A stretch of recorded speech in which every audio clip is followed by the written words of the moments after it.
¿Crees que la presencia de grupos religiosos en las cárceles son necesarias para la conversión de los internos y su reintegro en la vida civil? ¿No te has dado cuenta de que la gran mayoría de los delincuentes son creyentes religiosos ya y que eso no parece haberles servido mucho para impedir que delincan?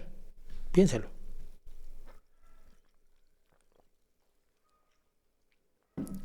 El porcentaje de ateos en las cárceles es muy pequeñito.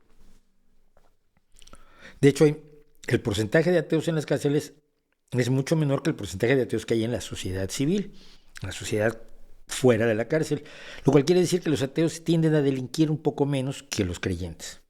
No sé si esto tenga algún valor estadístico, simplemente es un hecho. Pero entonces, si ya eres un creyente religioso y sin embargo de todos modos delinquiste, ¿convertirte en qué? ¿A otra religión? ¿A otra versión de la religión? ¿A otra denominación religiosa?